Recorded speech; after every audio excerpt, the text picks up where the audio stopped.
એટલે એને દિલ નીકળવાનું ચાલુ કર્યું. અચ્છા, કયું વેતર ચાલે અત્યારે? નમસ્કાર પશુપાલક મિત્રો, આજે આપણે એક એવા પશુપાલકને મળવા માટે આવ્યા છે કે જેમને ત્યાં અહીં ગાય પણ છે, 2 ગાય છે, 1 ભેંસ છે અને અહીંયા નાના નાના વાછરડાઓ પણ છે. તો સૌપ્રથમ આપણે એમનો પરિચય જાણીશું. શું નામ છે તમારું? મારું નામ દિવ્યેશભાઈ ઈશ્વરભાઈ વાડુ, અને ગામ? ગામ જામનપાડા, તાળાવ ફળ્યું, ઓકે, એટલે તાલુકો કયો? ખેરગામ, અને જિલ્લો નવસારી. નવસારી. તો તમે પશુપાલનના વ્યવસાય જોડે કેટલા વર્ષોથી સંકળાયેલા છો? 10-15 વર્ષથી. તો આજે આપણે જોવા જઈએ તો પશુપાલનમાં ઘણી બધી સમસ્યાઓ આવતી હોય, તો તમને તમારી ગાયો કે ભેંસોમાં શું સમસ્યા હતી, શું પ્રોબ્લેમ હતો એની થોડીક વાત કરો. અમારી ભેંસ છે, હા, જે અહીં આપણે બાંધેલી છે. હા, એ બાંધેલી છે. હા, એ ભેંસને શું 7 મહિના થાય એટલે એને દિલ નીકળવાનું ચાલુ કર્યું. અચ્છા, કયું વેતર ચાલે અત્યારે? એ હમણાં ત્રીજું વેતર. તો પહેલા 2 વેતરમાં શું થતું હતું? એમાં બી જ થતું હતું, એટલે દિલ નીકળે. હા, દિલ નીકળતું, એટલે એમાં ગર્ભાશયનો ભાગ બહાર નીકળે. નીકળી આવે. બરાબર. આવું કેટલા મહિનાના અંતરે થતું? એ 7 મહિના થાય પછી એને ચાલુ થઈ જાય. 7 મહિના હા, જાય હા. પછી ચાલુ થઈ જાય. ચાલુ થઈ જાય નીકળવાનું. બરાબર. એટલે આવું રેગ્યુલર રહેતું? હા, રેગ્યુલર. બરાબર. પછી કોઈ દવાઓ કે એવું કંઈ આમ તેમ કર્યું ખરું? પછી દવા એક બાજથી લાયા પણ તેમાં મજા નહીં આવી. 1 મહિના ચાલ્યો પછી અચ્છા, પૂરું થઈ ગયું, પાછું નીકળે જ. ઓકે. એટલે આવું 2 વેતર વખતે થયું. સતત થતું હતું. હા. થોડા મહિનાના અંતરે થયું. આ સતત આ પ્રોબ્લેમ આવતો હતો. અત્યારે આ ત્રીજું વેતર છે, તો ત્રીજા વેતરમાં એ પ્રોબ્લેમ આવ્યો કે નહીં આવ્યો? હમણાં ત્રીજા વેતરમાં એક પ્રોબ્લેમ જ નથી આવ્યો. અચ્છા, તો મતલબ દર 6 મહિના થતું ને? હા, આ વખતે કેટલા મહિના થઈ ગયા? હમણાં આ 3જો મહિનો ચાલે. અચ્છા, વીઆઈ ગયું પછી. વીઆઈ ગયું પછીથી. પહેલા પ્રોબ્લેમ આવ્યો જ નહીં? હા, નહીં આવ્યો. એટલે ડિલિવરી પહેલા બી ઘણી વખત પ્રોબ્લેમ આવે? નહીં, આ હા, વખતે ડિલિવરી પછી બી આવતો હતો. પછી બી આવે? પણ તે બી નહીં આવ્યો. તે પણ નથી આવ્યો. નથી આવ્યો. અને 3 મહિના થઈ ગયા છે. થઈ ગયા. હા, ઓકે. તો આ રિઝલ્ટ શેનાથી આવ્યું એ થોડીક વાત કરો. આજે તમારા હાથમાં છે હા, આ પ્રોડક્ટ, તમે વપરાવી. હા. આ નેટસફ કંપનીની જે પ્રોડક્ટ છે, જેમાં એડવાન્સ ફીડ સપ્લિમેન્ટ છે, પેટવેટ નામ છે એનું, અને અહીંયા તમે જોઈ શકો છો આ પેટવેટ બ્રીડ છે. બરાબર ને? બરાબર. તો આ તમે ખવડાવ્યું કઈ રીતના ખવડાવ્યું? 2 ટાઈમ કેવી રીતના?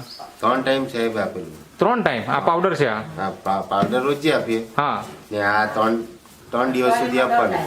અઠવાડિયામાં 3 દિવસ તમે 3 દિવસ આપવાના. આ બ્રીડ આપતા, અને આ દરરોજ આપતા? આ દરરોજ. આ સવાર સાંજ 2 ટાઈમ આપતા? હા, નહીં, સવારે જ આપતા. સવારે જ આપતા, એક જ ટાઈમ? એક જ ટાઈમ. અચ્છા, તો આ જ્યારે નિયમિત વાપર્યું, કેટલા દિવસ વાપર્યા પછી ભેંસનું વિયાણ થયું? બ્રીડ માનું છે ને સર, 3 ડબ્બા જેવા લીધા. ઓકે. હા. અને આ કેટલા ડબ્બા વાપર્યા? આ તો લગાતાર 3-4 ડબ્બા થઈ ગયા. ઓકે. તો કેટલા દિવસ વાપર્યા પછી મતલબ ભેંસનું વિયાણ થયું તે મને થોડુંક જણાવો. એ હમણાં 3 મહિના બાકી હતા ત્યારથી અમે લીધેલું. અચ્છા, એટલે હવે 6 મહિના થઈ ગયા કહેવાય. હા, 6 મહિના બરાબર ને? થઈ ગયા. 3 મહિના પહેલા વાપર્યું અને ડિલિવરી પછી અત્યારે પણ ચાલુ છે ને? ચાલુ છે. હા. તો આ વખતે આ જે દિલ નીકળવાની જે સમસ્યા છે એ બંધ થઈ ગઈ. બંધ થઈ ગઈ, આવી જ નથી એમ નથી આવી. અત્યાર સુધીમાં. તો આ વાપર્યું એટલે એનાથી રિઝલ્ટ મળી ગયું તમને. મળી ગયું. બરાબર ને? હા.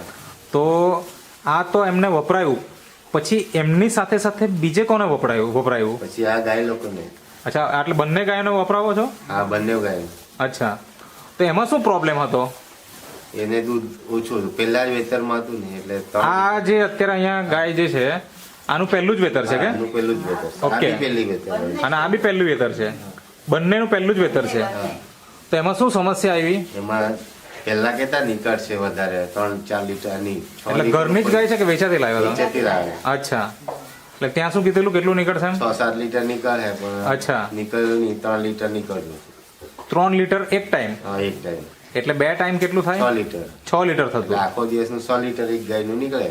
અને પેલી ગાયનું? અને આ ગાયનું બી તેવું જ હતું. એટલે 6 ને 6 12. 12 લીટર. 12 લીટર દૂધ નીકળતું. હા, અચ્છા, પછી આ ભેંસને જ્યારે તમે પાવડર ખવડાવ્યો, હા. તો આને તમે ક્યારથી ચાલુ કર્યું? આ ભેંસને ચાલુ થયું એટલે પછી 1 મહિના પછી એ લોકોને ચાલુ કર્યું? હા. ઓકે. તો આ બંનેનું પહેલું જ વેતર છે. પહેલું જ વેતર. તમને ઉમ્મીદ હતી કે ભાઈ 6-7 લીટર એક ટાઈમે નીકળશે એમ? નીકળશે. બરાબર ને? હા. તો આ જે પાવડર છે એ જ ખવડાવ્યું કે પછી આ પણ ખવડાવ્યું? નહીં, આ નહીં ખવડાવ્યું ને? આ પાવડર. અચ્છા, પાવડર જ આ ખવડાવ્યો. હા. કેવી રીતના ખવડાવતો? 2 ટાઈમ કે એક ટાઈમ એક જ ટાઈમ એક જ ટાઈમ એક જ ટાઈમ સવારે કે સાંજે સવારે એટલે શેની સાથે મિક્સ કરીને ખવડાવતા દાળમાં. દાળમાં હા, એક ચમચી એમાં ચમચી આવે એ એક ચમચી નાખી દેવાની. ઓકે તો એક જ ટાઈમ તમે ખવડાવ્યું એક એક ચમચી ખવડાવ્યું બેવને હા. તો એનાથી અત્યારે દૂધમાં કેટલો ફાયદો થયો જે તમે કીધું કે સવાર સાંજ 3 લીટર આવતું અત્યારે કેટલું આવે હમણાં 12 લીટર આવે એક ગાયનું. એક ગાયનું 12 12 લીટર લીટર. સવાર સાંજ બે ટાઈમ સવાર મળીને સાંજ. અને પેલી અને ગાયનું એનું બી 12 લીટર. એનું બી 12 લીટર હા. એટલે 24 લીટર થઈ ગયું કહેવાય ને હા, 24 લીટર. બરાબર ને હા.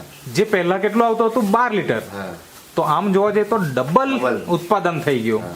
બરાબર ને તો શું લાગે મતલબ પહેલા જ્યારે તમે વાપરવાનું સ્ટાર્ટ કર્યું ત્યારે કેટલોક વિશ્વાસ હતો સાચું જ બોલજો નહીં, એ તો પહેલેથી અમે વાપરતા હતા. અચ્છા. પછી આ પ્રોડક્ટ કોણ આપશે એમ, અચ્છા એટલે પછી એ મૂંઝવણમાં હતા. પણ એમાં સાહેબનો કોન્ટેક્ટ થઈ ગયો, અચ્છા અને માહિતી આપી માહિતી આપી. હા. હવે એ માહિતી આપ્યા પછી તમે વાપર્યું તો વાપરીને તમે ખુશ છો ને હા, ખુશ કે આટલું દૂધનું ઉત્પાદનમાં વધારો થયો છે છે. તો બીજા પશુપાલકને શું કહેવા માંગો છો તમે આ પાવડર વિશે વાપરવું જોઈએ કે હા, નહીં? વાપરવું જોઈએ. આનાથી દૂધનો વધારો થશે. થશે જ હા, થશે જ. બરાબર છે અને પહેલું વેતર હોય તો ખાસ પહેલું વેતર હોય તો ખાસ, કેમ કે એમાં ઓછું દૂધ હોય. હા એટલે આ ખવડાવવાથી દૂધ હા, એટલે એ મોટા ભાગે પશુપાલક એવું કહેવા માંગે કે પહેલું વેતરમાં દૂધ ઓછું જ આવે બીજા વેતરથી પછી વધે મોટા ભાગે પશુપાલક આવું કહે છે અમને હા.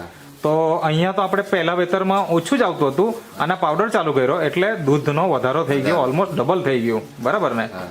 તો તમે જે ઇન્ટરવ્યુ આપ્યો તે બદલ તમારો ખૂબ ખૂબ આભાર બીજું મારે એ જાણવું છે કે અત્યારે તમારી ગાયો જોઈએ ને તો એકદમ તંદુરસ્ત દેખાય છે થોડુંક સાઈડ પર આવજો ને આ બીજી ગાય પણ આપણે જોઈએ તો એકદમ તંદુરસ્ત છે અને ભેંસ જોઈએ તો ભેંસ પણ એકદમ તંદુરસ્ત છે બરાબર ને તો અત્યારે ઘણી વખત કેવું હોય પશુપાલકને ત્યાં તો ઘણા બધા વેપારી પણ આવતા હોય હા. તમારે ત્યાં આવે છે ખરા આવે આવે. અચ્છા તો એ લોકો શું કહે આપવાના કેમ કે પણ અમે કેટલી કિંમત ગઈ ભેંસની આ લાખ રૂપિયા સુધી કીધી છે પણ અમે આપતા અચ્છા નથી. ઓકે ઓકે મતલબ એક તો તંદુરસ્તીમાં પણ ફાયદો થયો એવું અમને દેખાય છે અહીંયા એકદમ હેલ્ધી છે ગાયો અને આ જે નાના વાછરડાઓ છે આ બધી વાછરડી છે કે વાછરડા છે વાછરડી છે આ બે વાર. એમને ખવડાવવાનું ચાલુ કર્યું કે નથી હા, કર્યું ચાલુ જ છે ને. ઓકે તો આ પણ તમે જોઈ શકો છો એકદમ તંદુરસ્ત છે ઓકે તો તમે જે ઇન્ટરવ્યુ આપ્યો તે બદલ તમારો ખૂબ ખૂબ આભાર